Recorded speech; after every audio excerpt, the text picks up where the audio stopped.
So back in the late 90s, early 2000s, I ran the roads, raising hell all over Kentucky. I was constantly contributing to the crime rate. Hell, I robbed Whitehead right down the street. You robbed Whitehead? Carnival Square. I was on probation and it was right next door to the probation office and I didn't care. They had Oxycontin and that's all I could think about. I walked out of there with 7,000 pills and it cost me 10 years of my life. Absolutely. Wow. 10 years. So, like I said, I've contributed to the crime rate around here. London, Corbin, Williamsburg. And here I stand 20 years later making a different kind of contribution in a more positive and meaningful way. The reality is staggering right here in Kentucky that 1 out of 10 of our kids right now is growing up in a family that has a parent that's either been in jail or on their way to jail. Absolutely. That's your kids, that's your babies. Oftentimes we get looked at, tattooed, scarred. You know, we've been beat up, we've been broken, we've been in jail, we've been out of jail, we've been in rehab, we've been back again. But Kentucky as a whole has one of the highest imprisonment rates in the whole world. Not just in the United States, but in the whole world. The world. And chances are that you have someone that you know or someone in your family that's been in prison or that's on their way to prison. And I just want to bring awareness to a situation that oftentimes gets overlooked. That is the social, economic, and political gap in the community today.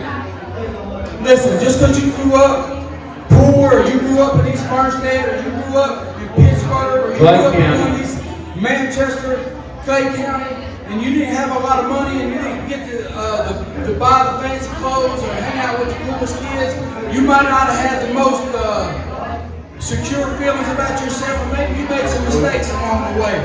Preach, baby, preach. Listen, mistakes aren't meant to define you for the rest of your life. A person can make a mistake and they can come back from it. Absolutely. They can bounce back. We wouldn't be sitting here. We would not be sitting here today. So, I'm not trying to take up all your time. These guys is here having a good time tonight. We're drinking, we're having a good time, we're eating, we're fellowshipping, we're promoting positive influence in the community. So, when you look around and you see somebody next to you on the right or the left, chances are they've been to jail, or they're just getting out of jail, or they know somebody that's been to jail. And a lot of those people are struggling, or their families are struggling, because just because they're in jail, their families are also going through that stuff with them. Absolutely. Some of these people that's getting out of prison and getting out of jail are just as talented, and just as smart, and just as good as anybody else. So I'm asking the small business owners to just recognize that we got talented people, we got skilled carpenters, we got guys and girls doing the jobs that nobody else wants to do. Absolutely. We got people reading stuff in prison. That's right. The guys are reading books. You know, they're not on the internet. They're not surfing the web. They're not on Facebook. Working at Unicorn. Yes, sir. They're working at Unicorn for the Army, for our armed forces. They're making clothes for people that serve our country, that has something to wear while they're in there. So I'm humbly asking our employees that's around London, Corbin, He's calling you out. And listen, if you just got out of jail, don't be laying up on the couch eating potato chips or watching. Don't get a job. Yeah. Shave your face, get you a Don't get haircut. a job. Be a part of the resolution, not the problem. Problem. If you can't afford new clothes, you can't afford to get your ass some clean clothes on. Go make the best of a good situation. Put your best face on. Go get you a job and support your family. Because Kentucky gets looked at like we're like second-rate citizens all around the country. They look at us like we're dumb, like we're hillbillies, like we don't know nothing, like we're not smart. I know that's not the case because I'm looking around at guys that work 12 hours a day and they still came to support something that they believed in at the end of the day. And, you know, we work all day and we come out here. And I've just done 12 years in federal prison. I've been out 12 months. Hurry ain't been out very long at all. You know what I mean? But we're sitting out here recovery is real. Getting a Come job on. and getting your ass off the couch is real. That's right. Getting your job, getting your ass off the couch, doing whatever you got to do to better your situation is real. Hey, look here. Just in case you may not know how, maybe you're sitting on the couch and like, man, I don't want to be that guy. I want to do something. Comment, message, any one of these guys, man. There's multiple people here tonight that's been in your shoes that didn't know how to start. But you know what? You can send a text message or anything, comment, say, hey, DM me. I promise you, there's 3 co-hosts of 100% Real and Raw. And all 3 of us go through every single one of the comments because we missed so many during the live feed that we go back and we watch the whole show. That way so nobody gets left behind. So listen, if you need help or you need pointed in the right direction, comment. Say, hey, DM me, DM Jamie, DM Chad, DM me. You know what I mean? I personally have never been to prison. I should have, but I've never been. You couldn't make it. I've got so many people in my family. You definitely be wearing that tutu. And you did splits, right? You did splits, Bob. Let's let Mike finish his thing. Well, listen, I'm gonna give some back to Mike, man. But if you don't know how to do it, right here is how you do it. All I can say is, from a bunch of recovery up here on this stage, and we want to call it, we've all been down that road, and if I can do it, anybody can do it.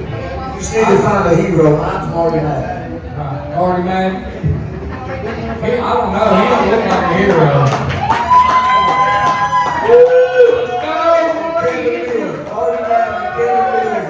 Hey, Marty, do you got a vision? That's a personal story nobody knows about. I love Kevin, her. come on up here. Come on up here, Kevin. We're going to talk to you. Give testimony. Come on. Oh, we're going to testimonies? Before they kick me out of here, I just want to say, You would never be kicked out.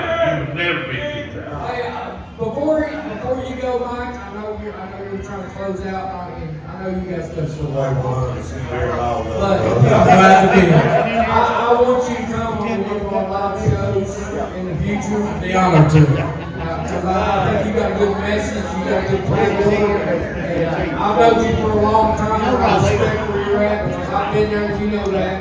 We know each other's past, we know our stuff.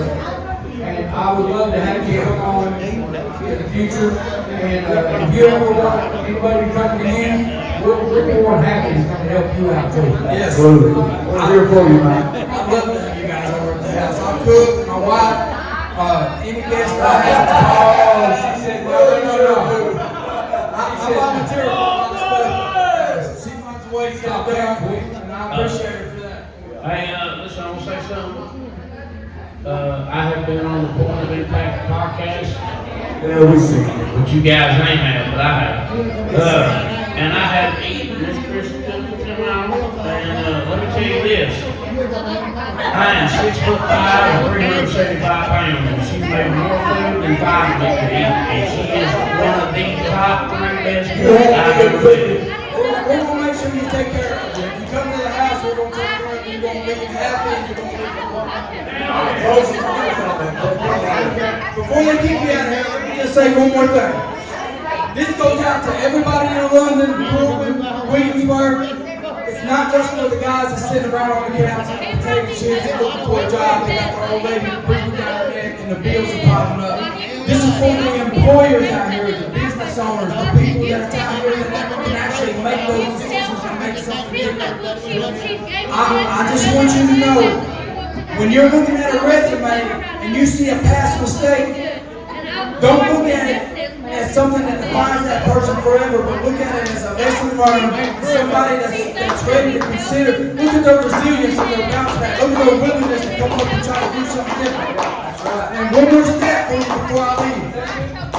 People getting out of prison are 87% less likely to go back to prison when they find employment. So if you're out there and you can give somebody an opportunity, please just give them an opportunity to improve themselves. Let me tell you something. Listen, I spent 12 years in federal prison. I had the privilege of being at Gilmer where they had the unicorn. Right? Now, while I was there, I got my welding, I'm certified welder. I spent 3 years at welding certification. I spent 4 years in the machinist apprenticeship. So I'm a certified machinist, I'm a certified welder, all right? And I come home and I went to Somerset Community College because arthritis had took over me so bad that I couldn't stand up. I come home, I welded for 6 months and it hurt. I went to Somerset Community College at 50 years old. 50 years old, went to Somerset Community College to heavy equipment school and got 17 certifications. Probably making more money than you ever did. And absolutely. So I'm telling you right now, but I do know, I'm going to tell you this out there, employers, just like you just said. I also went through Indeed and I put in 100 applications to different jobs. Just driving a forklift. And I've had a forklift certification for 10 years. And I couldn't get not one return back. Just so happened, the guy that was my teacher in heavy equipment school said, you know what? I'm going to give you a job. I'm going to give you a foreman job. You know what I mean? So, you know, that's neither here See nor something there. in you that he thought that he could do. That's because we don't care to work. That's right. Well, I'll say this for you. I'm proud of you, brothers, and I've always known you certified, but I don't know about all that. And it's like Chad, you know, Chad done his time too. And if you ain't heard it from him already, I'll let you know again. He's the boss at ICE. You know what I mean? And all these guys work for